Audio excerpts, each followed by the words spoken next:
మన జీవితంలో ఎన్నో సందేహాలు, బాధలు, కన్ఫ్యూజన్స్ వస్తుంటాయి. ఏం చెయ్యాలి, ఎలా జీవించాలి అన్న ప్రశ్నలు మనసులో తలెత్తుతుంటాయి. ఇలాంటి ప్రతి ప్రశ్నకి సమాధానం చెప్పే గ్రంథం భగవద్గీత. కేవలం ఒక ఆధ్యాత్మిక పుస్తకం కాదు, ఇది ఒక లైఫ్ మాన్యువల్. ఈ వీడియోలో భగవద్గీతలోని కొన్ని అద్భుతమైన, ఆసక్తికరమైన విషయాలు తెలుసుకుందాం. 1. గీత ఎక్కడ చెప్పబడింది? భగవద్గీత ఒక దేవాలయంలో కాదు, ఒక యుద్ధభూమిలో చెప్పబడింది.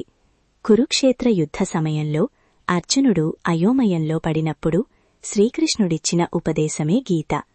అంటే జీవితంలో ఎంత పెద్ద సమస్య వచ్చినా అది మనకు జ్ఞానం వచ్చే అవకాశమని గీత చెప్తుంది.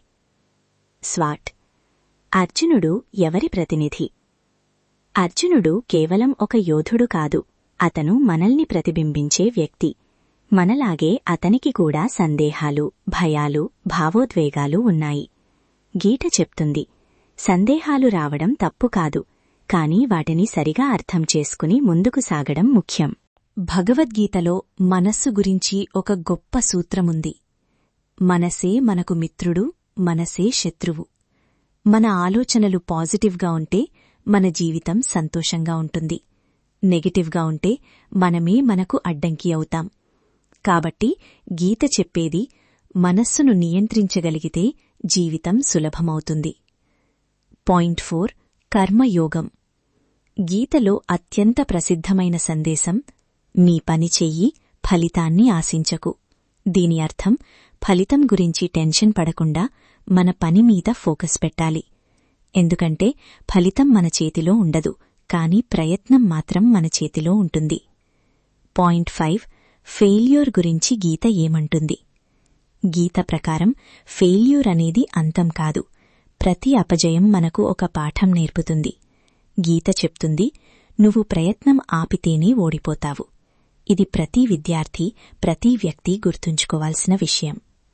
6. ఆత్మ గురించి గీత చెప్పేదు.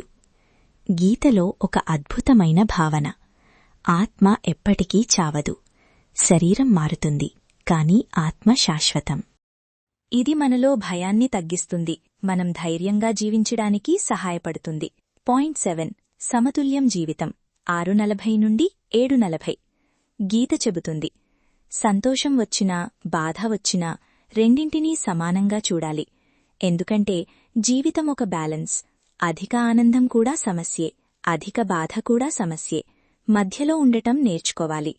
కన్క్లూజన్ 7:40 నుండి 9. భగవద్గీత కేవలం ఒక పాత గ్రంథం కాదు, ఇది ప్రతిరోజూ మనకు ఉపయోగపడే మార్గదర్శకం. సమస్యల్లో కుంగిపోతే గీత చదవండి, సందేహాల్లో ఉంటే గీతను గుర్తుచేసుకోండి. జీవితాన్ని అర్థం చేసుకోవాలంటే గీతను అనుసరించండి.